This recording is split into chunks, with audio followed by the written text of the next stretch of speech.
comenzar la sesión, preguntándoles cómo les fue con el texto.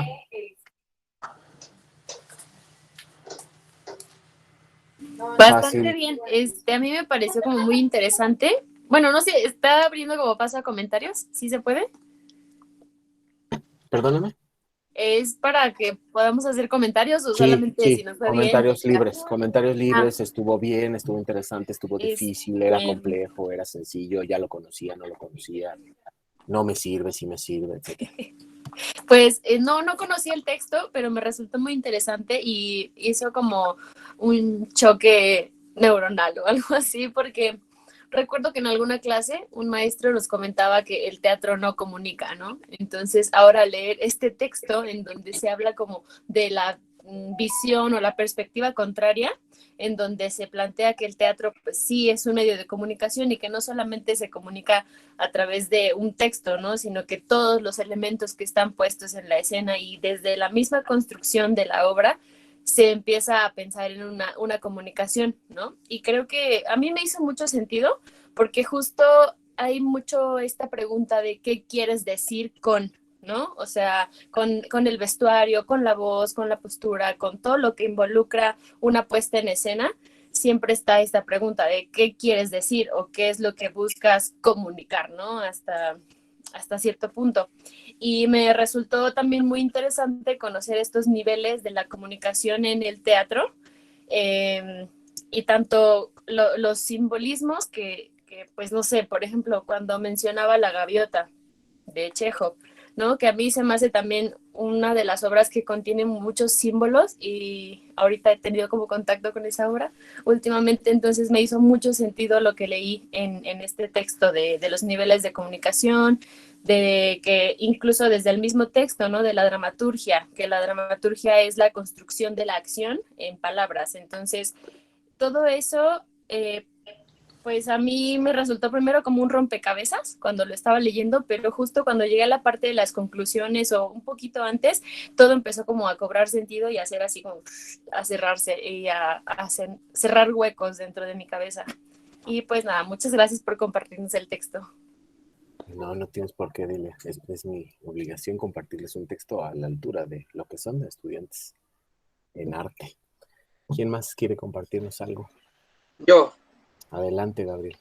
Y es que, bueno, con todos mis compañeros, no sé si a ustedes les pasó que de repente empezaron a cobrar sentido muchas de las cosas que dice Muriel o que Aida también empezaba a compartirnos con todo, sobre todo en las clases de interpretación, puesto que en actuación creo que hemos tenido la fortuna de que nuestras prácticas, tanto en el primer año como en esta partecita del segundo, todo ha sido de algún modo práctico, no nos hemos detenido como a pensar desde dónde lo estamos abordando. Sin embargo, ahorita que leía el texto, me hice esa pregunta, ¿no? ¿Cómo se aborda un texto? ¿Cómo me están enseñando lo que me están enseñando?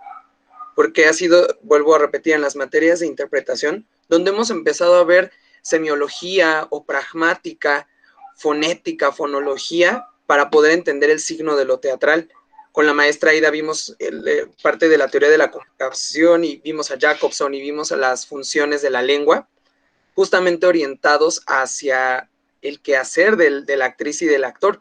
Porque lo mismo que dijo Delia, ¿no? Me retumbó al principio. El profesor Monroy, que era nuestro profesor encargado de análisis, nos decía, el teatro no comunica, pero realmente nunca entendí por qué no comunicaba.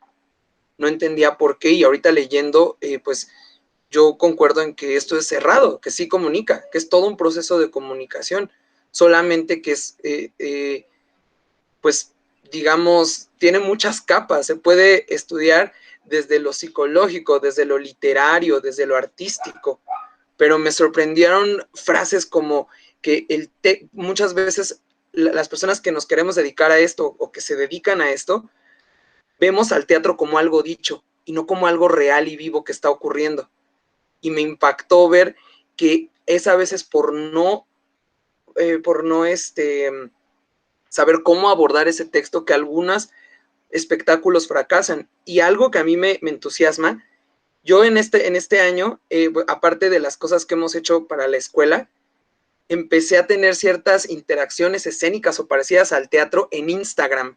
Y una cosa era como de, ¿cómo se traduce esto que no es teatro a la cámara? ¿Cómo se traduce esto? Y creo que es cuestión justamente de empezar a estudiar cómo se comunica.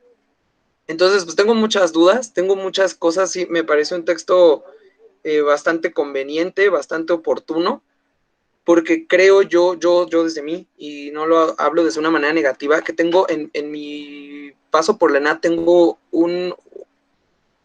como una laguna de cómo se analiza un texto. Si bien puedo investigar sobre los géneros y sobre cómo leer, porque pues sé leer, justamente todavía no me queda claro cómo se traduce un texto, tal vez a nivel de una compañía o de montar una obra, porque pues no te preocupes, que para eso estamos en esta asignatura. va, chido, Para eso, sí, como vamos a ir. actor, sí, ya para terminar nada más, como un actor en formación, creo que voy adquiriendo herramientas para poderlo ir traduciendo, pero sí, no sé, o sea, tengo todavía muchas cuestiones, pero hasta aquí lo voy a dejar ahorita. Ok, antes de darle la palabra a alguien más, quisiera acotar esto del maestro Monroy. Es probable que tengamos que tomar en cuenta hacia dónde está dirigiendo su comentario el maestro Monroy, ¿no? O sea, es probable que él esté refiriéndose a una de las capas, o al menos a una de las 4 capas a las que se está refiriendo nuestro texto, ¿no? Si él se está refiriendo a nivel de personajes, pudiera caer ahí en alguna cosa de no comunica, en el sentido de no atraviese allá, porque es una relación entre personajes, por lo tanto el teatro no comunica. Y el espectador, habría que ver desde dónde lo está mirando el maestro, y que no necesariamente es contradictorio, ¿ok? No necesariamente es contradictorio. Tendríamos que desmenuzar bien a bien qué está queriendo decir el maestro Monroy para contrastarlo con esta teoría. ¿Sale? Ya te dejé pensando. Bien. ¿Quién más quiere comentar algo? Yo, María, y después vamos con Eder y cerramos esta ronda con Estefanía, ¿vale? María, por favor. A mí solo me viene la duda de leer el texto que plantea que en las escuelas de actuación deberían de incluir en el programa una materia de comunicación, o no me acuerdo bien cómo decía. Yo me cuestiono eso porque como actriz no sé qué es más viable para comunicar, ¿no? Si pensar porque si yo me digo, tengo que comunicar que estoy triste, creo que eso obstaculiza el que yo accione. Entonces, pues por ahí va mi pregunta, que si sí es viable saber todas estas herramientas. Obviamente siempre va a ser viable saber muchas cosas como actores, pero no sé si obstaculiza más el pensar eso al actuar, que en un montaje creo que sí es viable pensar en cómo se comunica, pero específicamente para actuar no sé si es viable. Y ya, ese es mi comentario. Ok, María. Tomo nota. Ahorita que pasemos al momento de la clase de la resolución de dudas, atiendo tu duda, ¿ok? Eder. Sí, de hecho, entre las cosas que yo apunté, puse como pregunta, porque el texto dice especialista en comunicación, y eso a mí me saltó muchísimo. Y yo creo que sí son ambas. Bueno, algo que yo también me había quedado mucho con lo que decía el maestro Monroy, que no comunicaba, pero luego hay gente que dice que sí. Yo creo que son ambas cosas, porque puede ser que alguien no tenga en mente comunicar, aunque sí va a comunicar. Creo que es diferente postura, como a lo mejor hacer un montaje para adoctrinar, para meter una idea, para comunicar algo, entonces armas todo lo escénico para que ese mensaje que quieres dar pues llegue. Pero también hay otro tipo de artistas. Hay un director italiano que él decía que el trabajo del artista no es entender su obra, sino ese es trabajo del espectador. Entonces a mí también se me hace muy válido el poner una escena, una obra en el teatro y decir, bueno, yo también como director descubramos de qué trata esto, porque hay veces que vamos a poner escenas de la vida, pero vamos a ponerla en el teatro y eso nos va también pues vamos a descubrir de qué está hecha la vida al momento de poner reducido una escena.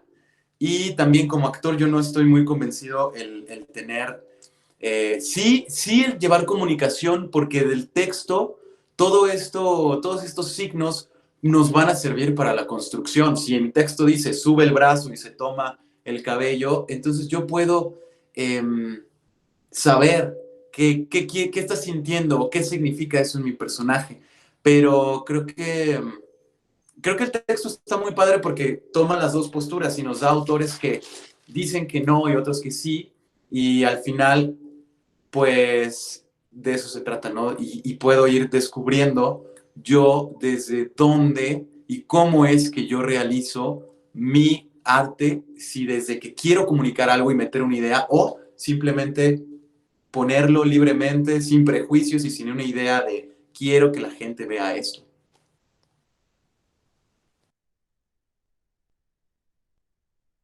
Gracias, gracias, Ceder. Ahorita también hago un comentario sobre esto que pusiste. Voy con Estefanía, con Pau y con Valeria, que pidieron la mano. Dame un minutito, Sam, para poder ir contestando, porque si no se me van perdiendo las dudas en el camino y luego para retomar la idea. Y después de eso retomo contigo. ¿Estás de acuerdo, Sam? Sí. Ok, vamos entonces con Estefanía. Bueno, igual como por la misma línea de ideas que han dicho ahorita mis compañeros, creo que este documento es como muy, bueno, o sea, no pesado técnicamente, o sea, es técnico, pero no de manera pesada. ¿Por qué? Porque creo que sí quedó comprendido lo que quería decir. O sea, también el incluir estos diagramas es en especial uno de los diagramas que, bueno, que es como un diagrama de comunicación prácticamente, y me recuerda mucho al diagrama que vimos con Aida López, que es el típico diagrama que te enseñan en la primaria, pero en este caso complementa todos los elementos externos, internos de ese proceso de comunicación, donde precisamente pues ya se incluye la codificación de esos detalles, de las simbologías que lleva el texto, el vestuario, todo, o sea, toda la gama de cosas. Creo que a pesar de eso, o sea, el texto queda muy claro, este manejo como que te da muy, muy así como esto es lo que tú tienes que hacer para comunicar algo que quieres expresar mediante la escena. Que si bueno, había así palabras que yo dije, como que son de matriz contextual, no sé qué, y ahí sí dije, bueno, ok, eso sí no lo entiendo.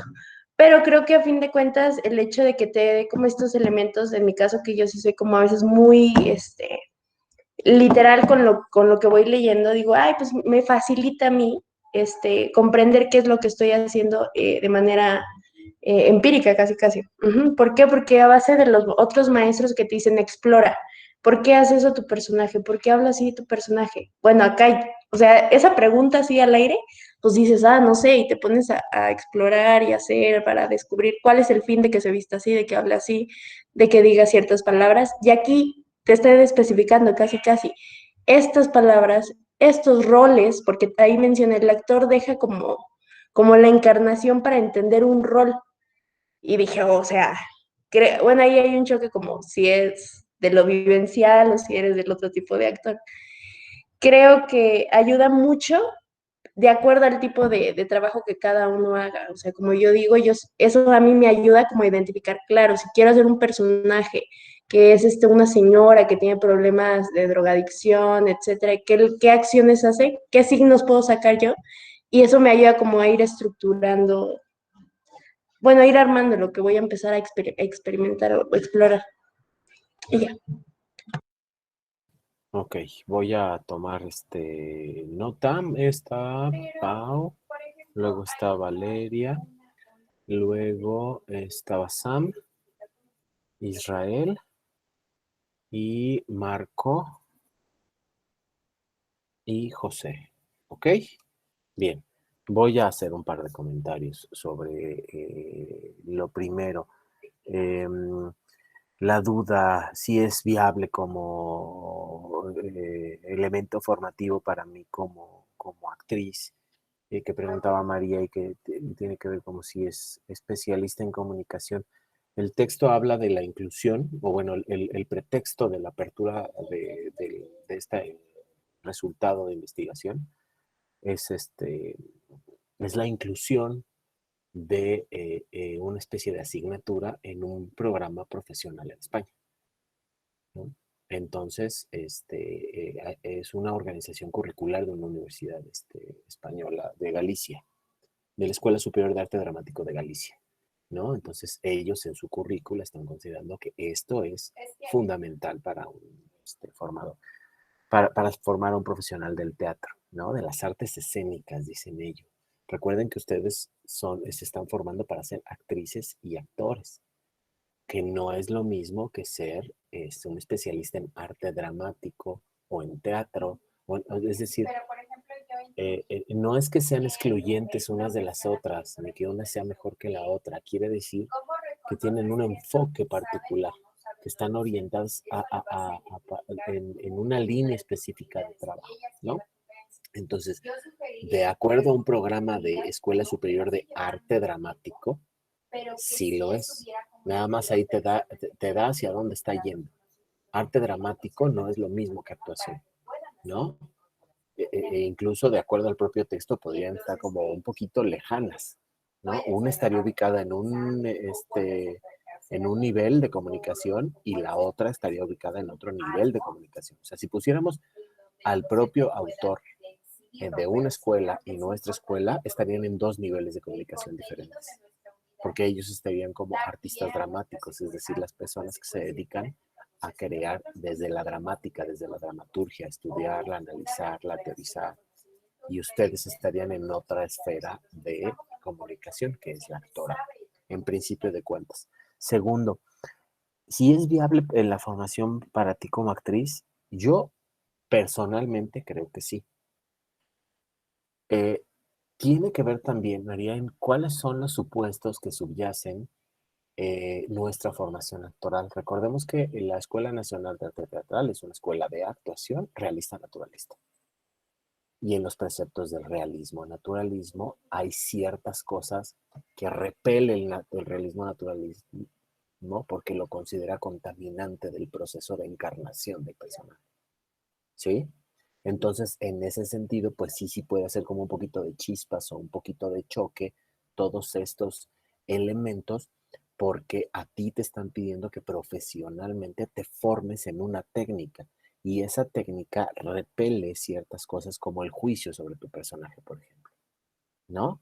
No lo juzgues, porque si lo juzgas, perdón, aquí se escucha un poco mejor. Ya. No sé qué me pasa a esta hora con en la mañana no me pasa, no sé si es la hora o qué, o mi voz, pero bueno, ¿ya escuchan mejor? Ok, gracias. Entonces, decía que el realismo naturalismo repele estos elementos, ¿no? Para que tú te comprometas completamente con la encarnación. Pero el realismo naturalismo no es ni el universo actoral, ni el universo teatral, ni el universo escénico, ¿no? Ni quiere decir que porque tú estés formada en una técnica, estés incapacitada para formarte en otras técnicas, o que en el mundo profesional solamente vayas a trabajar con una técnica, ¿no? Evidentemente en México, en Latinoamérica, la técnica preponderante es el realismo naturalismo, la vividura. Nos encanta, ¿no? Pero es muy latinoamericano el asunto, es muy mexicano el asunto, ¿no? De hecho, hemos tratado de aventar los formalismos a otro lado y no nos damos chance de explorar. Entonces, en ese sentido, pues sí te puede hacer ruido, María, pero no quiere decir que sea contradictorio. Si tienes la capacidad de separar o distinguir, es como, mira, es como todo el proceso de creación de tu personaje en cualquier puesta en escena, ¿sí? Si tú vas a entrar a escena y te vas a someter a un proceso de racionalización como el que tienes cuando estás en el proceso de creación del personaje, no vas a funcionar en la escena. Realista, naturalistamente, no vas a funcionar en la escena. Porque estás intelectualizando y lo que necesitas cuando entras al escenario es a funcionar, no a intelectualizar las emociones, ni aquí voy a hacer y aquí me voy a parar en la luz. Eso ya lo hiciste en un proceso de construcción. Porque si tú pones tu atención, o si lo quieres ver stanislavskianamente, tu círculo concéntrico más poderoso de atención en los elementos técnicos de una puesta en escena, pues entonces vas a hacer eso una reproductora, vas a entrar a escena a reproducir algo y no lo vas a vivir. Entonces, lo que te está diciendo Stanislavski es: pon tu atención, pon tu círculo concéntrico de atención más poderoso en la relación con el otro, pero no puedes dejar de percibir todo lo demás. En ese sentido podría ser complementaria lo que estás haciendo, porque tú sabes que estás comunicándote con el otro y que te estás comunicando como actor, espectador, y que aparte te estás comunicando como parte de una compañía que construye una estética y un estilo particular y que lo manda de aquel lado, y que aparte formas parte de un todo que se está publicitando con tu imagen, la obra, y que se va a llegar o no se va a llegar.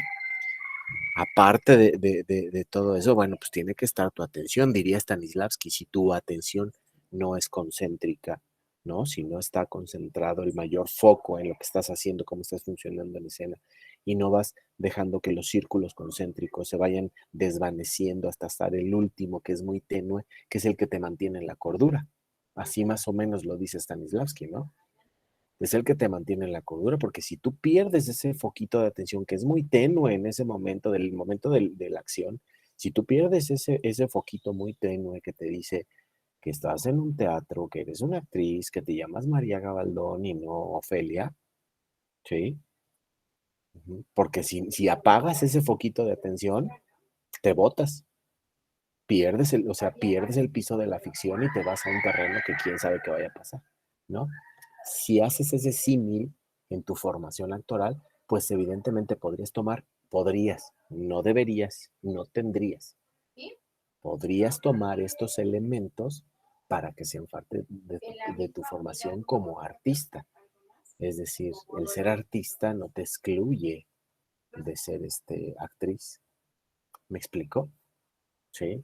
O sea, eres actriz, o sea, puedes ser actriz sin ser artista, pero no al revés. ¿Me expliqué o no? Sí. Ok.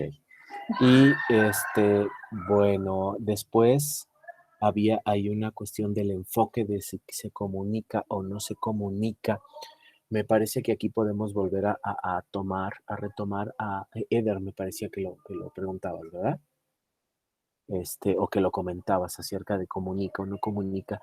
Me voy a permitir retomar las palabras del maestro Monroy para explicarlo.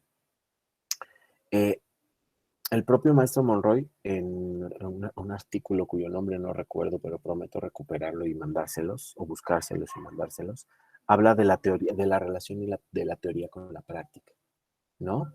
A veces en las artes escénicas pareciera que la teoría existe para condicionar una práctica, ¿sí? Nos enseñan la teoría para condicionar nuestra práctica, o al menos así parece, cuando en realidad la teoría nace de una necesidad de explicar la práctica. ¿Me explico? Es decir, pongamos el caso de Shakespeare. ¿Alguien sabe cómo estaban escritas las obras de Shakespeare? Me refiero a su armazón estructural. ¿Alguien lo sabe? ¿Cómo se las entregaban? O sea, ¿creen que iba Shakespeare y a las fotocopias y se las entregaba a los actores? No, ¿verdad? No le pedía al asistente de dirección que le sacara las fotocopias con su bonito nombre de la obra aquí, poniéndole abajo: Sam actúa tal cosa y Sam y llega. ¿No? Ahora hasta nosotros en redes sociales publicamos, ¿no? Estoy en este proyecto, mira, y ahí viene tu nombre en tu libreta y tal cosa. Bueno, pues eso no pasaba con Shakespeare, ¿no? De hecho, Shakespeare iba escribiendo la obra sobre la marcha. No había divisiones en escenas y actos. Esa es una invención de los editores. Si ustedes consultan una versión original, si es que existe un original de Shakespeare, no van a encontrar divisiones. Eso es cosa de los editores, ¿no? Los editores tuvieron que ponerle esos elementos porque lo iban a sacar a los lectores, y los lectores estaban acostumbrados a una codificación del texto dramático. Pero Shakespeare escribía de corridito. Nadie tenía todos los elementos. Existía en la época shakespeariana una profesión que, traducida más o menos al español, serían los o las orejas. Era gente que se especializaba en entrar a las puestas en escena para escucharla, transcribirla y luego irse a vender a un editor. Porque el editor hacía negocio con la obra de Shakespeare que había o no había tenido éxito. Entonces pareciera que la división estructural en jornadas, en actos, en escenas, en todo esto, tiene que ver en que así escribimos, ¿no? Ahí está la teoría y entonces Eder se va a sentar a escribir y entonces va a decir acto primero, escena primero, ¿no?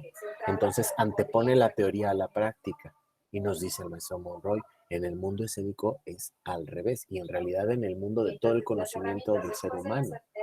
Primero viene la práctica y luego hay una teoría que viene a explicar, a estructurar, a codificar esa práctica.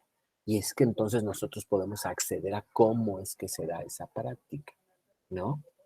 Entonces, en ese sentido, la comunicación viene a explicar un hecho, no al revés.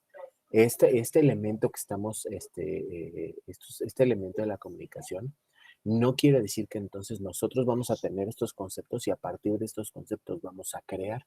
El objetivo no es ese. El objetivo es explicar una realidad desde un punto de vista particular. Y dado que nosotros vamos a estudiar la historia de la puesta en escena, es decir, vamos a estudiar objetos que ya fueron, no los que están siendo ahorita, requerimos de una serie de conceptos y una serie de teorías para poder aproximarnos a ese hecho o a los vestigios que tenemos de ese hecho y tratar de comprenderlo como una manifestación cultural muy compleja en un contexto determinado. ¿Me expliqué? ¿Voy bien o me regreso? ¿Sí? Entonces, espero haber atendido o en algún momento lo que estás diciendo, Eder, y lo que estabas diciendo. ¿Sí? Si no, podemos regresar a ello. Voy a dar la palabra a los demás. Y traten de ser breves, por favor, para que podamos tener unos 10 o 15 minutos para hacer el ejercicio que tengo previsto, porque es hora y media y se va de volar. ¿Ok? Pau, por favor.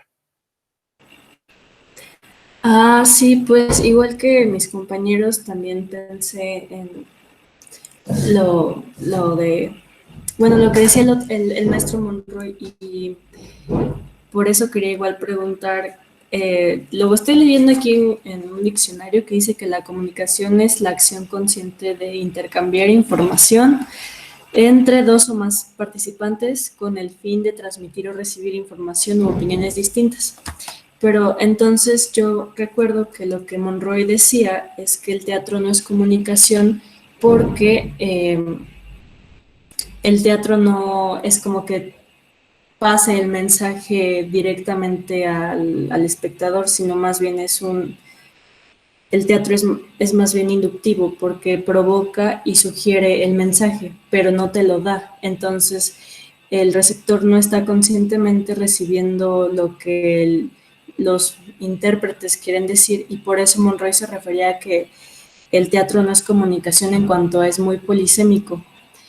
Entonces, por eso yo quiero preguntarle, maestro, ¿usted qué opina respecto a eso? Porque yo estoy de acuerdo con que sí, que no es estrictamente un acto de comunicación en cuanto a que el mensaje se tergiversa de acuerdo a lo que el espectador quiera recibir, ¿no? Y cada persona entiende la verdad de maneras distintas. Y sin embargo, me gusta mucho el enfoque que tiene aquí el texto, porque creo que, pues justo es desde es un enfoque muy distinto al que nosotros hemos tenido contacto. Y ya, nada más. Yo te contestaría con otra pregunta, muy tramposamente, Pau. ¿La comunicación solo se da en el terreno de lo literal? Yo creo que no, ¿no? Y el propio texto habla de estas características que tú mencionas al principio. Es un poco menos claro que a partir de cuando empiezan a aparecer los esquemas. Cuando empiezan a aparecer los esquemas en el texto, adquirimos mucha claridad. Pero si retomas la lectura del principio del texto, vas a darte cuenta que habla de estos tipos de comunicación. de la inferencia, de la intuición, de muchas otras cosas. Es decir, comunicación no es igual a literalidad o a literacidad, ¿sale? Entonces, habría que ver si el maestro está tomando como tipo de comunicación o a qué está entendiendo él por comunicación, ¿no? Yo, como yo lo veo, creo que no lo descalifica, es decir, el teatro no deja de ser comunicación por el hecho de que no comunique de manera literal, ¿sí? Por eso el texto, sobre todo al principio, es muy confuso cuando habla de las teorías de la recepción y habla de la semiótica y habla de la enseñanza. Ujú.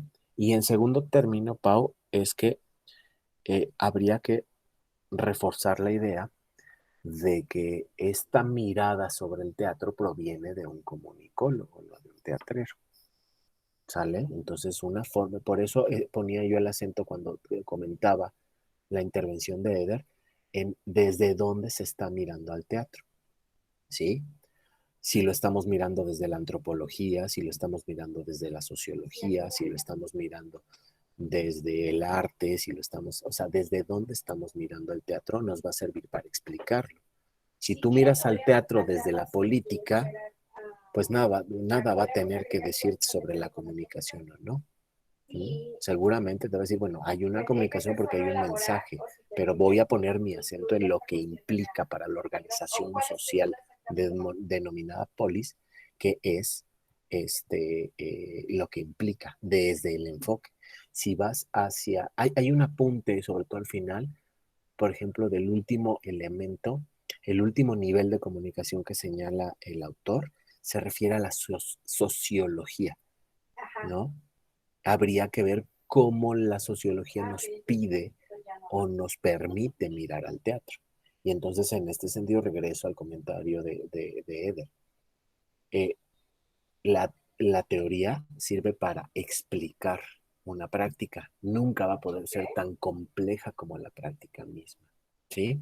Es como la psicología. ¿Para qué está hecha la psicología? Para explicar el comportamiento del ser humano. Y hay 1000 teorías psicológicas que explican desde 1000 puntos diferentes el comportamiento y la conducta del ser humano. Estamos hablando de una ciencia relativamente joven, que nació por ahí de 1900. ¿Sí? Y aún así hay varias teorías que explican las conductas del ser humano. Pero aún así cualquier teoría, por más compleja que ésta sea, nunca se va a acercar a la complejidad del más simple de los seres humanos. ¿Me explicó? Porque la teoría es una esquematización, es una enunciación de principios, de reglas, de nociones que rigen o que nos permiten acceder a un objeto de conocimiento, en este caso el teatro.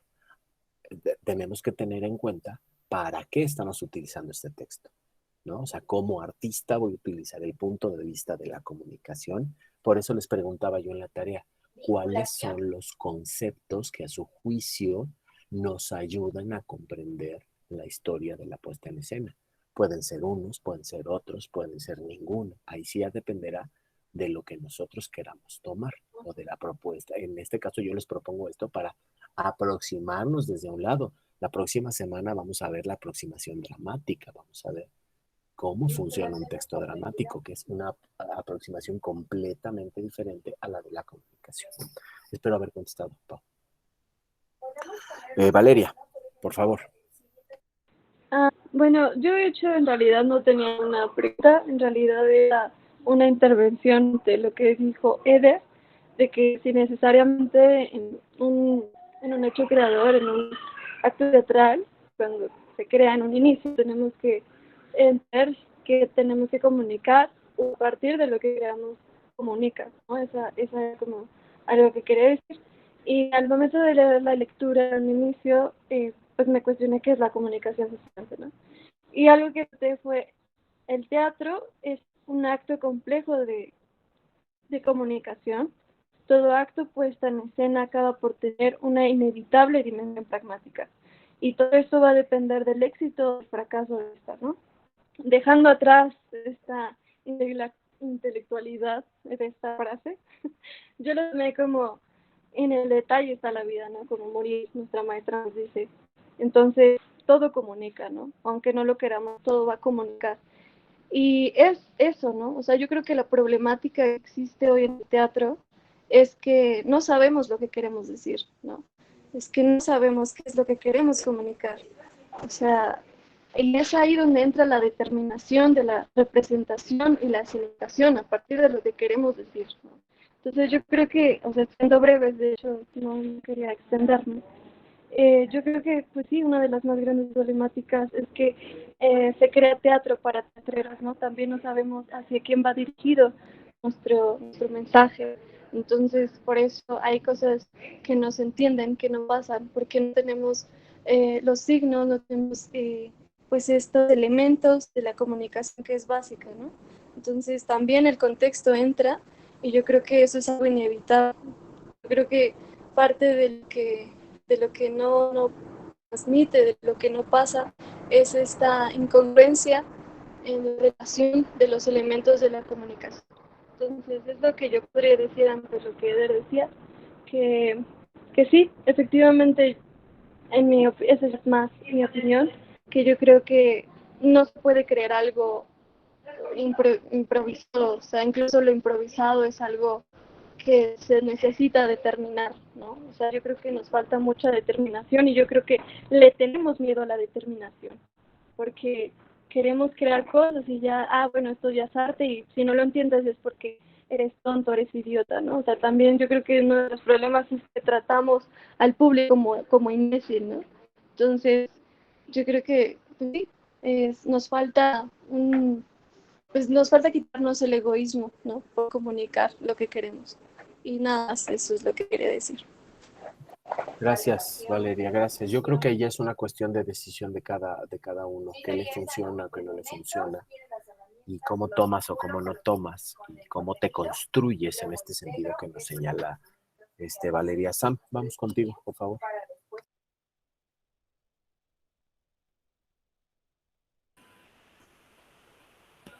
Sí, bueno, seré breve porque creo que ya sería redundar sobre lo mismo. Pero, bueno, lo que yo quería decir, y tiene que ver mucho con lo que decía Nicté, creo que, bueno, concuerdo mucho con lo que dice, porque cuando leía el texto y justamente creo que todos aquí nos remontamos a la clase de Monroy, pero yo, bueno, en aquella ocasión yo dije, bueno, toma lo que tú necesites como en tu proceso. No hay verdades absolutas, ¿no? Lo único absoluto es que nada es absoluto y esa es una postura del profesor y yo tendré otra, ¿no? Y yo sí creo que el teatro es un lugar, pues, que comunica, pero no directamente, justamente ahí juntando con lo que decía Paulina. Y lo uno mucho con lo que dice el maestro Tavira, que no hay temas en el teatro, más bien quien tematiza el teatro es la gente, ¿no? O sea, no hay un solo tema, hay muchos temas. Y lo mismo pensaría con la comunicación. Creo que, que quien hace la comunicación es el espectador. Y eso juntándolo con una lectura que estoy haciendo muy lento, pero bueno, que está pasando, que se llama Las acrobacias del espectador de Gabriel Sofía. Y justamente habla sobre cómo el espectador y la comunicación se unen, pero desde una postura más neuronal y pues sí que hace falta claridad sobre las intenciones del por qué queremos llevar a cabo un show, digámoslo así vulgarmente, que al final de cuentas el espectador va a tomar cosas y él va a llevarse lo mejor que pueda de acuerdo a sus experiencias y su contexto, pero al final quien va a terminar por hacer toda la comunicación y todo el juego, pues al final es el espectador. Y pues ya, solamente eso, para no ser. Gracias, Sam. Dos comentarios al respecto. Primero, sobre los peligros de la formación. Me parece que esto tiene que ver con una postura pedagógica. ¿sí? Cuando formamos a los actores, a las actrices, ¿no? Y tiene que ver con cómo concibe la escuela, cómo concibe el docente al alumno, ¿no? Si eres un recipiente donde yo voy a vertir mi conocimiento, si eres una persona que tú activamente vas a construir tu propio conocimiento, ¿cómo es que considero yo lo que he hecho y lo que he estudiado? Si lo que yo digo es o no palabra sagrada, si es flexible o inflexible, si mis marcos normativos y regulativos como docente, como profesional de las artes escénicas, son flexibles o son cerrados, ¿no? Y no necesariamente, Sam, te vamos a decir, oye, yo soy un cuadrado inflexible, ¿no? O sea, no conozco a maestro que lo sea, que les haya dicho a sus alumnos, bueno, chicos, yo soy cuadrado, inflexible, y todo lo que digo yo tienen que tomarlo absolutamente por cierto. Y el que piense un poquito diferente, pues tiene 0 y está reprobado. No conozco a ninguno en 40 años que he estado en escuelas, desde los 3 años hasta ahorita que estoy en la maestría, no conozco un maestro o una maestra que te haya dicho, soy cuadrado, soy inflexible. O sea, todos son maravillosos, todos son geniales, todos tienen la mejor pedagogía. Nunca he escuchado. Y sabemos quiénes son nuestros maestros flexibles y sabemos quiénes tienen capacidad de crecimiento y de aprendizaje y quiénes no. Entonces también ahí es cómo enfrentas tú, Sam, porque, o sea, ¿cómo quieres ser tú? ¿Cómo quieres ser tú como artista? O sea, estos son tus años de formación y esos años de formación te van a determinar cómo vas a ser como profesional, o estos años de formación te van a determinar en cómo vas a aprender el resto de tu formación que va a durar toda la vida. Ahí sí cada quien lo sabe, ¿no? Decía el maestro Mendoza que él, para los que no conozcan al maestro Héctor Mendoza, pues fue el maestro el que le cedió la estafeta del teórico más importante y del director más importante del teatro mexicano, a Luis de Tavira. Es decir, antes de Tavira, en mis tiempos, era Mendoza, no Tavira. ¿Sí? Y entonces decía el maestro Mendoza, el actor, cuando se concibe como formado, deja de ser actor. ¿Sí? Es decir, él hablaba de una especie de existencialismo actoral, ¿sí? Primero me formo, luego soy. En la medida en que me estoy formando, en la medida que estoy aprendiendo, entonces soy, ¿sí? En el momento en que yo decido que he dejado de formarme como actor o como actriz, dejo de ser actriz. El actor y la actriz nunca dejarán de aprender por la naturaleza propia de su hacer. ¿Sí? Eso decía el maestro Mendoza y eso quisiera dejarles. Y el segundo, a propósito del propio Tavira, es cuidado con la romantización del papel del artista. Ojo, no estoy diciendo que lo que diga Tavira sea una mentira. Solo hay que saber desde dónde lo está emitiendo. ¿Sí? Esto de que el teatro es y los espectadores lo clasifican, o los estudiosos, bueno, pues sí, es desde el rol que lo está diciendo. ¿Sí? Perdón, es desde el rol que lo está diciendo. Es desde el rol desde donde lo está emitiendo. ¿Sí? Entonces, cuidado con eso, cuidado desde dónde está enunciando un personaje. ¿Sí? Si lo está enunciando como profesional del teatro, lo está enunciando como director de escena, lo está enunciando como uno de los pilares de la historia del teatro en México, ¿cómo lo está enunciando? Así como este señor que titula su comunicación, teatro y comunicación, un enfoque teórico, un escrito de la Escuela Superior de Arte Dramático de Galicia, como comunicólogo, pues es evidente desde dónde está emitiendo una opinión, ¿sí? Entonces, aguas con las romantizaciones de cualquier tipo, porque obnubilan, ¿sí? Obnubilan, y si lo juntamos con la otra parte del comentario, Sam, pues sí pueden ser como muy peligrosos si mantenemos una tendencia a ser reduccionistas, ¿no? Yo creería que como artistas estamos obligados a estar en formación continua y a ser flexibles y a ser abiertos, pero depende de las habilidades de cada uno y de los deseos de cada uno y de la visión que tienes como artista y como profesional. Vamos con Israel. por favor. Sí, hola, ¿me escuchó? Hola, hola, ¿me escuchó? Pues no tengo como un comentario que podría complejizar esta conversación en relación a que sea dialéctico o antagónico. Simplemente me gustaría compartir como la visión que yo tuve al leer este texto, que indudablemente desde el título recordé al maestro Monroy. Y me pregunté, ¿realmente no hay comunicación en el teatro? ¿Realmente no hay comunicación en la vida? Y pues me quedé leyéndolo con esta pregunta y creo que el texto empieza como planteando que en el teatro hay diferentes tipos y niveles de comunicación y al final de cuentas se confirma esta presentación con que en el teatro todo es comunicación. Y bueno, esta planteación y conclusión me llevó a yo pensar y recordar más que la clase de Monroy, la clase de experimentación escénica que tenemos, porque creo que la falta de comunicación que podría tener el plano dramático eh, es al que se refería Monroy.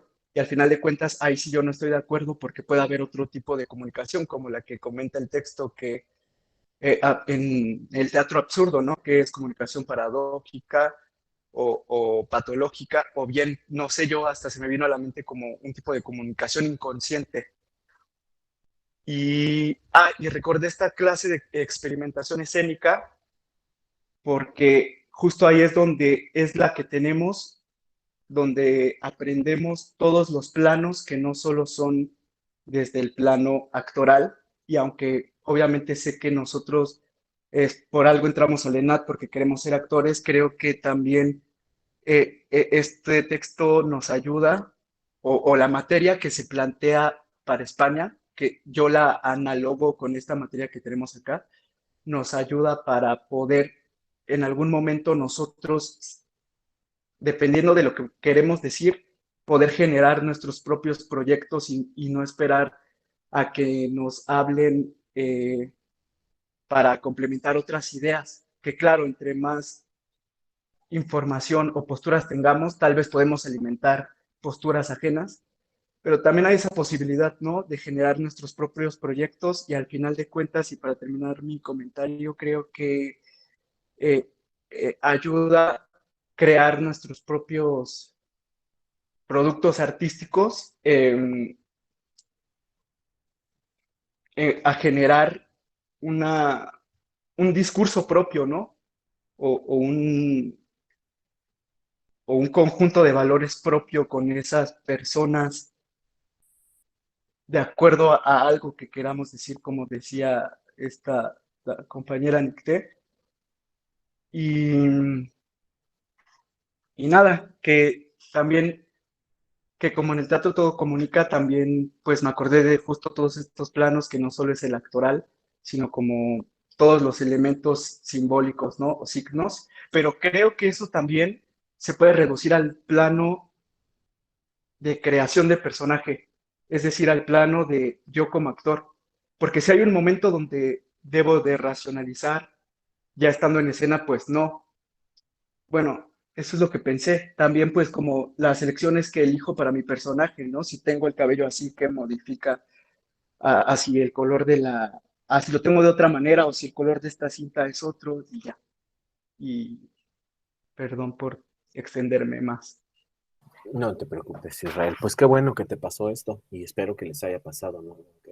A varios, no nada más a ti, ¿no? Qué bueno que este texto te movió cosas, qué bueno que entró a dialogar con tu sistema de referencia. Así aprende uno, a fin de cuentas, ¿no?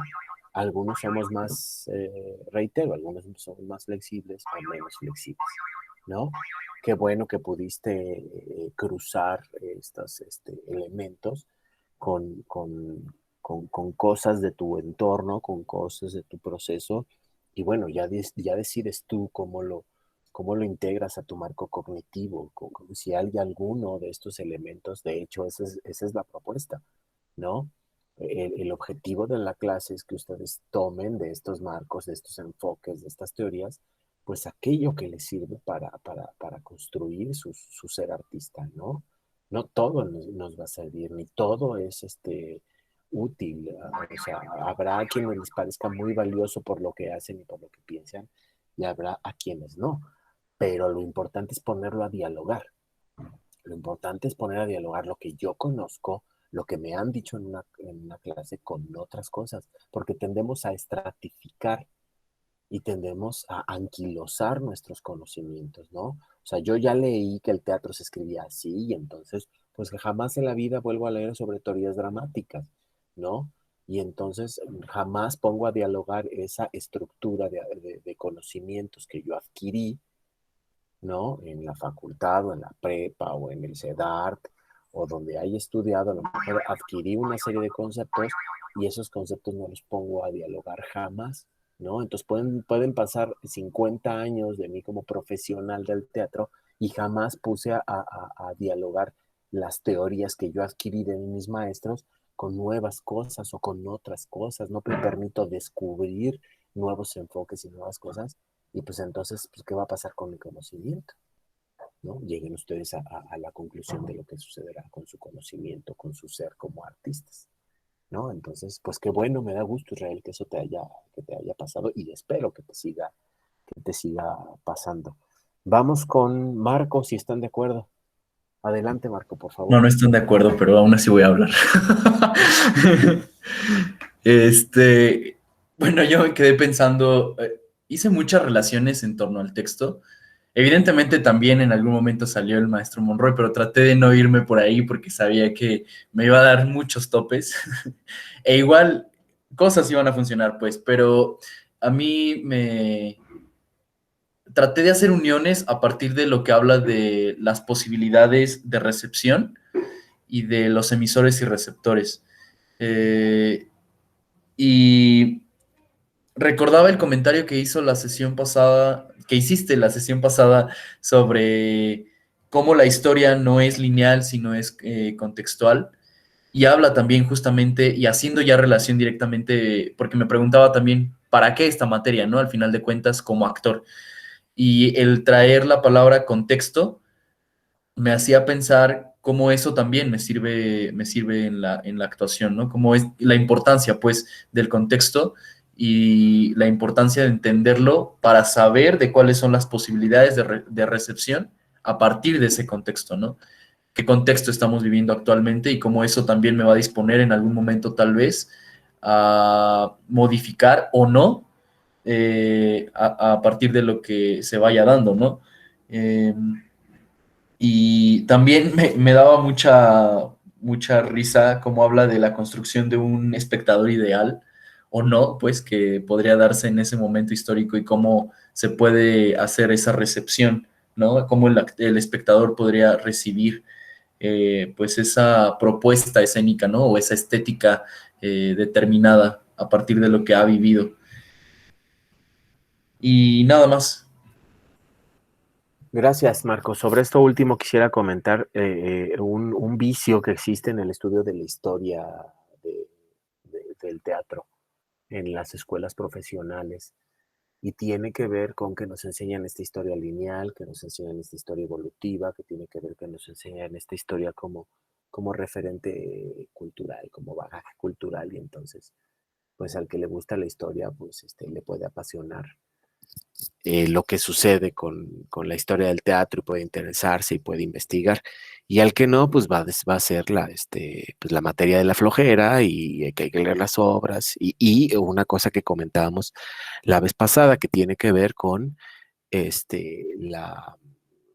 ¿cómo se llama? La estratificación de este conocimiento histórico arraigado, anquilosado, perpetuo, casi monolítico de lo que es la historia.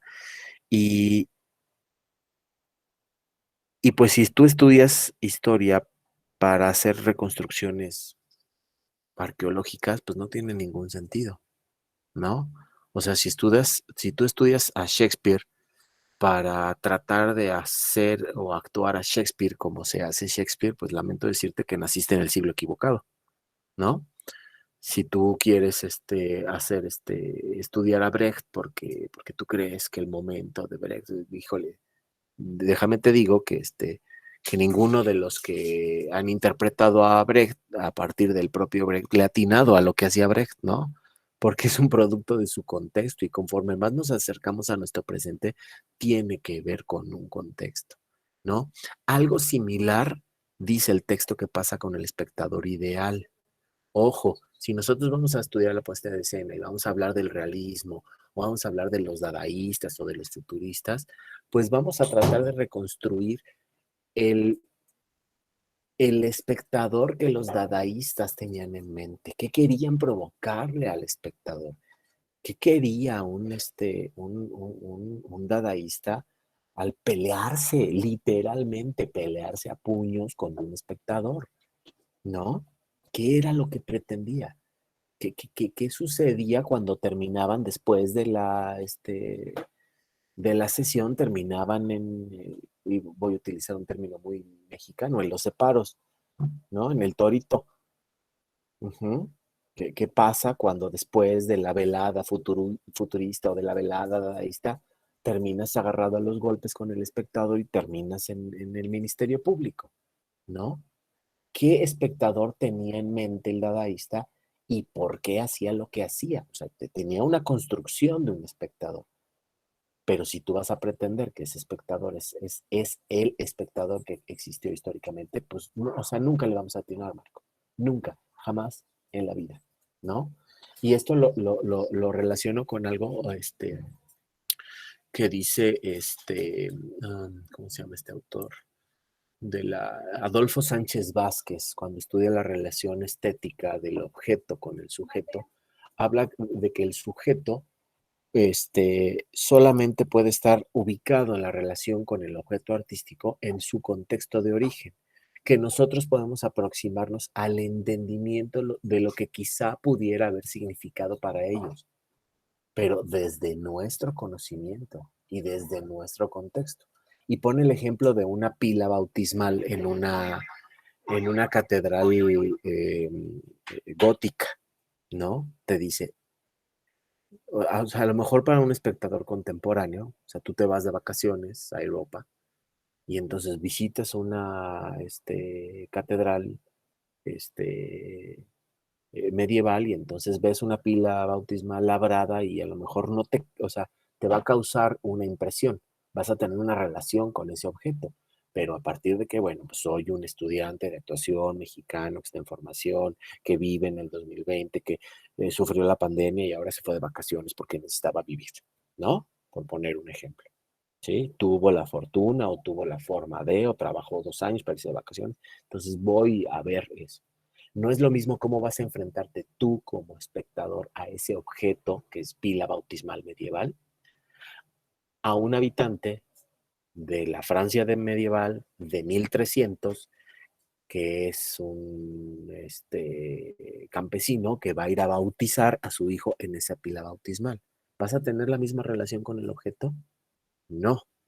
Puedes imaginarte cómo es que ese espectador, a partir del conocimiento que tienes, de cómo estaban organizados políticamente, del país, del momento histórico que le tocó vivir, de las costumbres de su estrato socioeconómico, de cuál es la propuesta estético-artística, estilística de la iglesia, del el escultor que hizo. Puedes especular cuál sería la relación de ese espectador con esa obra de arte.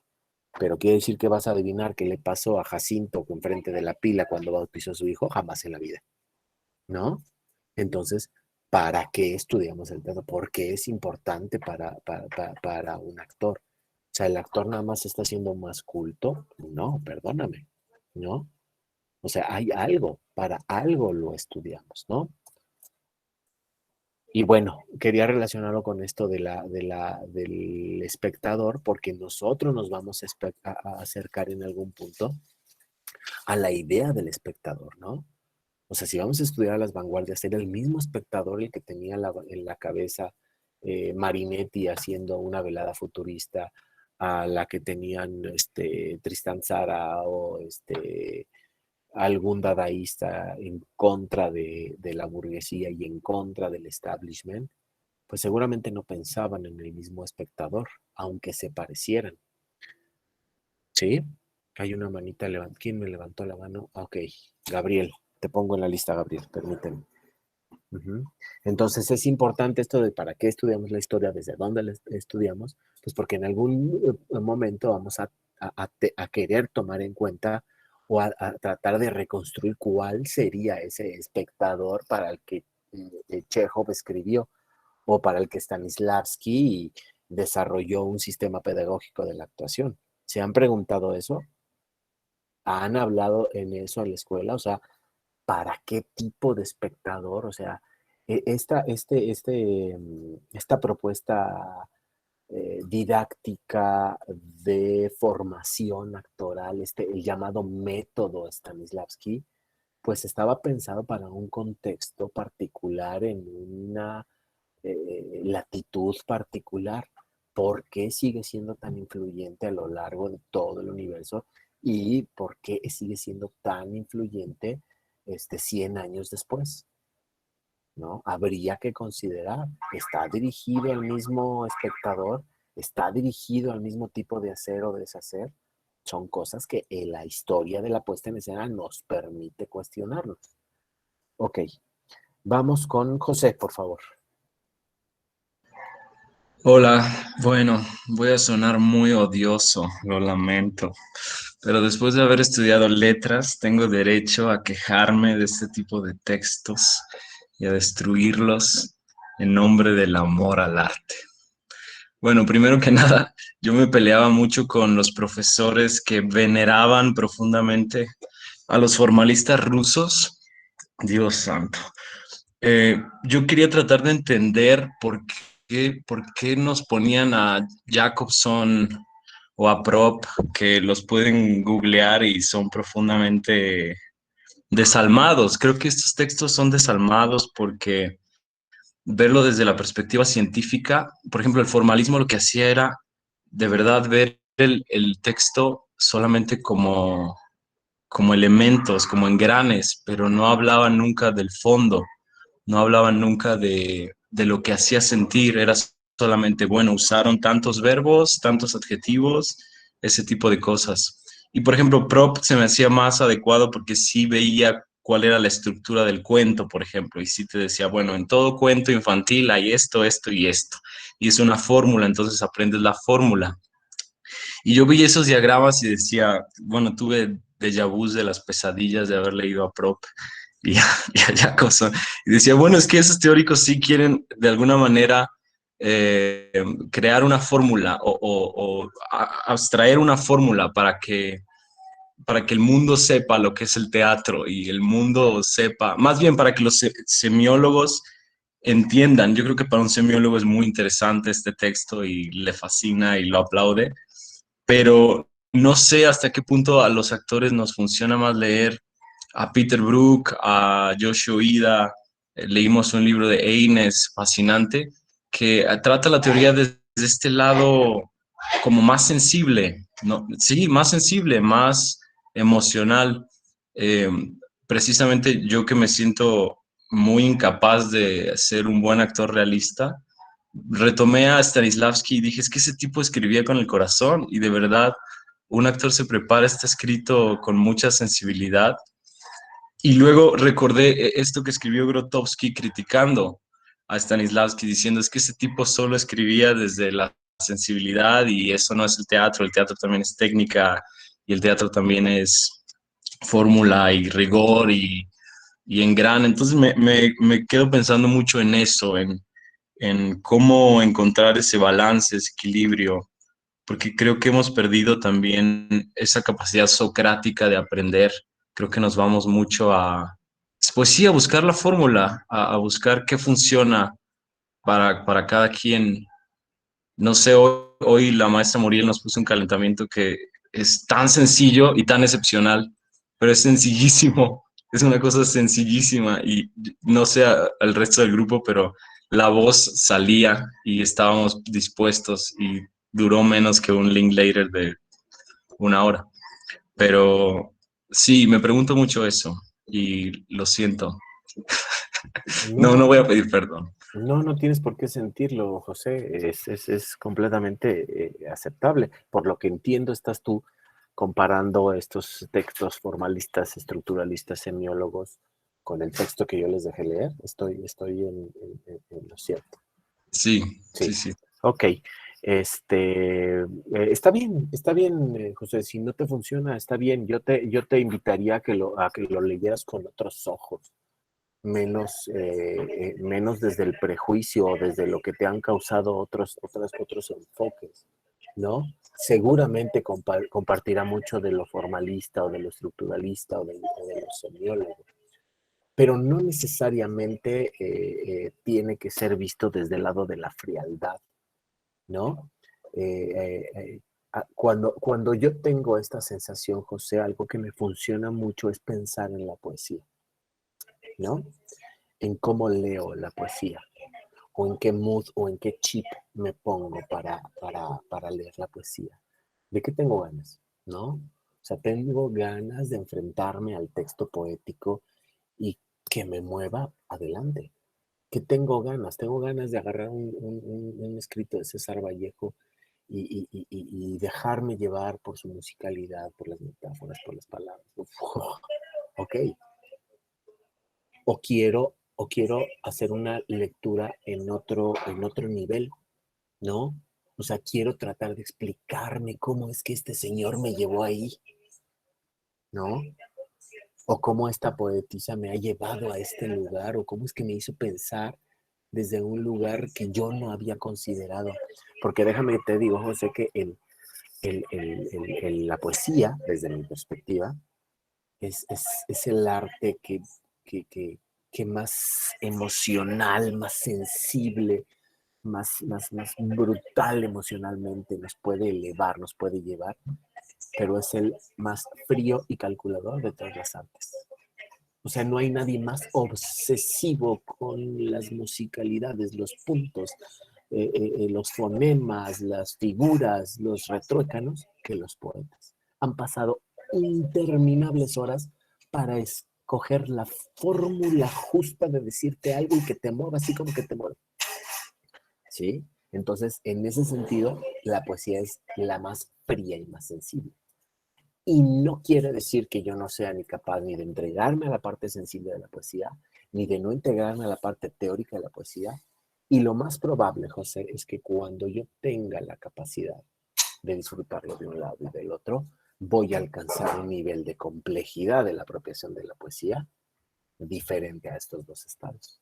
Entonces, mi comentario a tu destrucción de los formalistas, de los estructuralistas y de los semiólogos y de todos estos tontos fríos y nada emotivos ni artísticos, es que los uses, es que te aproveches de su frialdad para lograr un nivel superior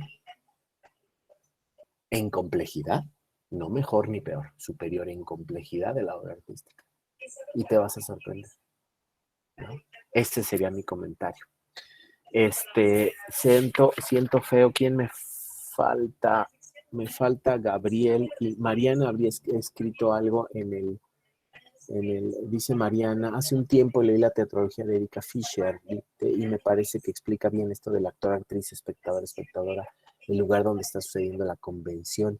Sí, efectivamente, Mariana, es una propuesta interesante, sobre todo porque estudia algo como muy particular y retomando otra vez a José de esto de los formalistas, estructuralistas y semiólogos, incluso el propio Pavis, que es como el semiólogo más teatrero que conocemos, es de un frío y es de un...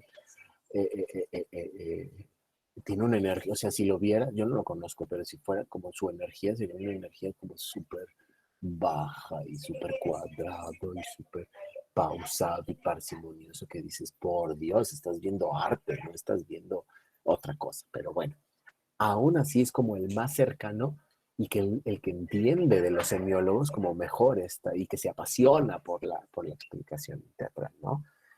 O sea, buena parte de esto es que ya estos estudios como el de Fisher, como el de Pavis, a pesar de todos los pesares, el del propio dietes, lo que hacen es, sí desde esos enfoques y sí desde esa mirada, pero ya están colocados en nociones y terrenos que no son propios, o sea, están hablando de la convención y eso es algo que nos compete directamente.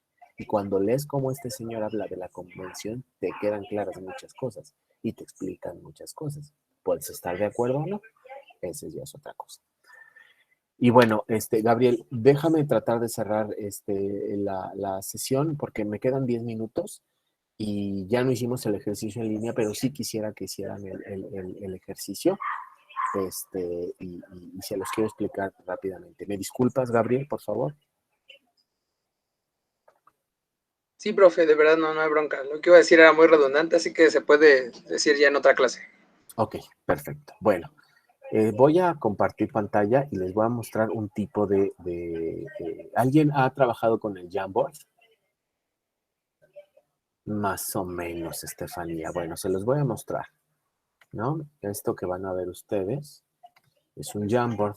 ¿Qué es un Jamboard? Es un panel. Es como una especie de presentación. La idea es que ustedes fueran construyendo colectivamente en este Jamboard. En el Jamboard puedes dibujar, puedes poner aquí colorcitos, puede haber líneas en bolígrafo, resaltarlo, subrayarlo, puedes borrar cosas, puedes seleccionar cosas, puedes poner notitas, ¿no? Puedes poner como un post-it, puedes poner aquí el concepto, ¿no? Y entonces lo guardas y es como un cuadrito y entonces pues, lo puedes mover de lugar o puedes poner una definición o ya no te gustó y lo puedes borrar o puedes meter una imagen, ¿no? Que quieres desde Google, tú quieres hablar, no sé, de la comunicación.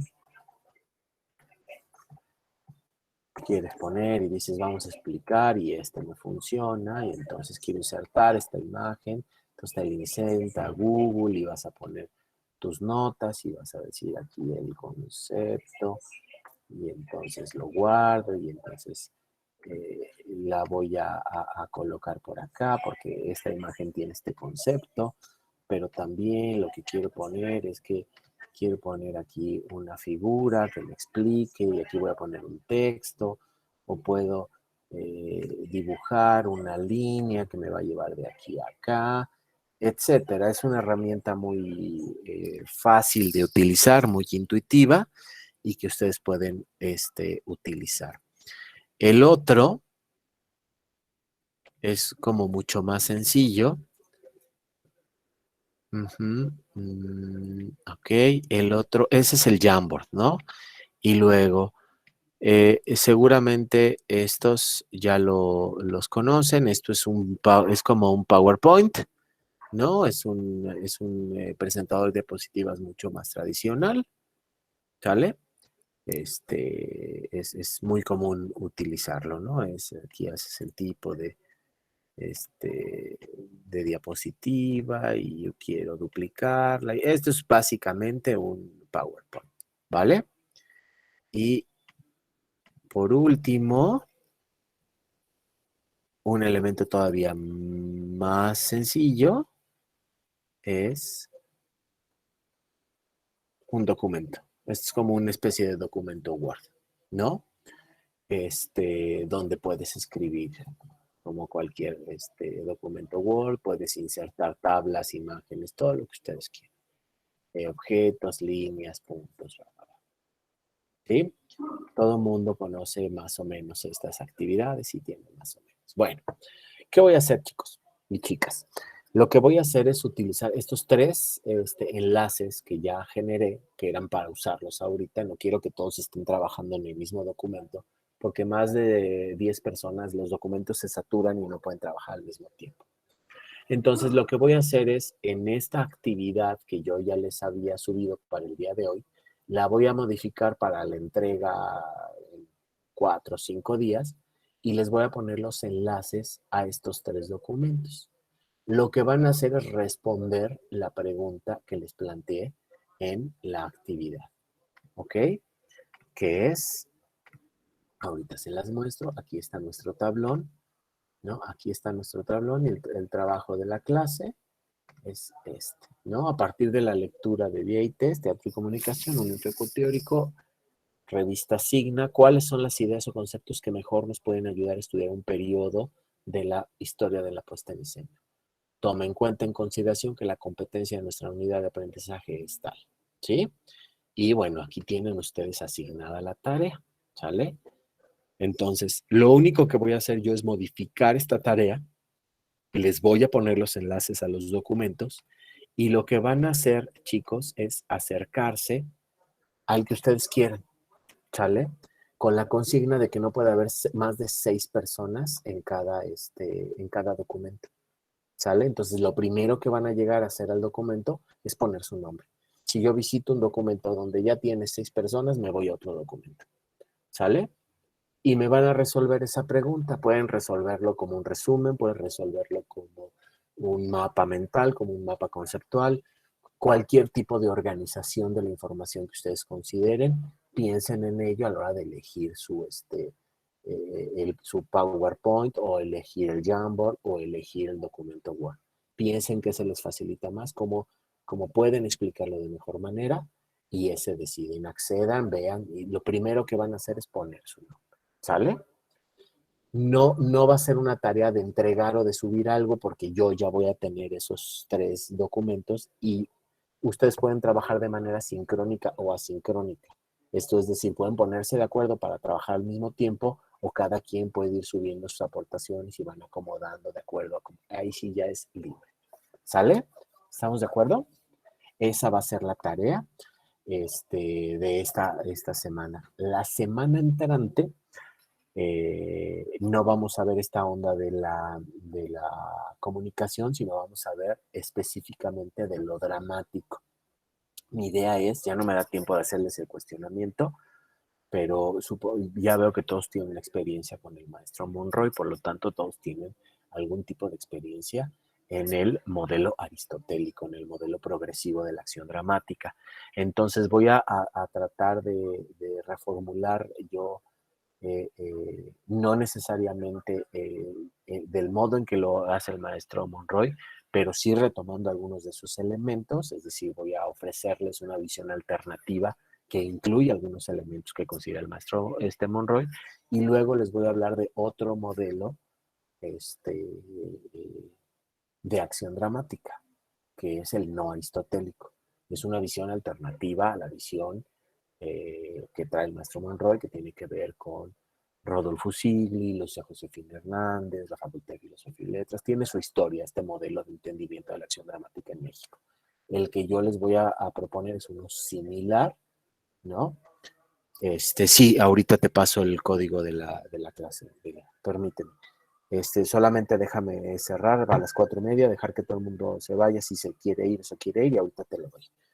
Y bueno, estoy buscando una lectura. Si entre hoy o mañana, es decir, si en el fin de semana no encuentro una lectura que se ajuste a lo que quiero para esta próxima clase donde vamos a ver los modelos dramáticos, vamos a ver el modelo dramático, chicos y chicas, y luego vamos a ver el modelo contextual, y si nos da tiempo y si lo considero pertinente, vamos a ver el modelo de exhibición, circulación y recepción de la obra de arte. Es decir, ahorita ya vimos el elemento comunicacional del teatro, vamos a ver el elemento dramático del teatro, vamos a ver el elemento contextual de la obra artística, y si lo considero pertinente, iremos al modelo de exhibición, distribución y consumo, que es como semi-marxista, ¿no? Y una vez que tengamos las nociones y los elementos que gobiernan, entonces ya vamos a entrar en los periodos que elegimos, ¿de acuerdo? Pero vamos a utilizar los elementos de la comunicación, los elementos de la teoría dramática, los elementos contextuales de la obra artística y los elementos de exhibición, distribución y consumo, ¿sale? Vamos a utilizar estos conceptos que vamos a ir adquiriendo para poder explicar un periodo. Si no, nada más nos vamos a quedar en lean la gaviota y le explico, y de eso no se trata. ¿Ok? ¿De acuerdo? Si para el domingo en la noche no he subido lectura, no hay lectura esta semana. ¿Ok? para que ustedes tengan perfecto tiempo de hacer la lectura. No que les deje la lectura para el miércoles en la noche, pues va a ser una mentada de mamá para los que se preparan y hacen sus lecturas con tiempo, ¿sale? Entonces, si el domingo en la noche no he subido la lectura, no hay lectura. La actividad de que ustedes entren a estos elementos, a contestar la pregunta, a hacer su mapa, resumen, lo que quieran, subo a la actualización en el transcurso de la tarde. Procuraré que no pase de hoy, ¿de acuerdo? A más tardar mañana tienen la tarea y van a tener una semana para hacerla. ¿De acuerdo? Ok, ¿dudas? ¿Preguntas? Qué bueno, porque ya se nos acabó el tiempo. Voy a dejar de grabar en este momento. Y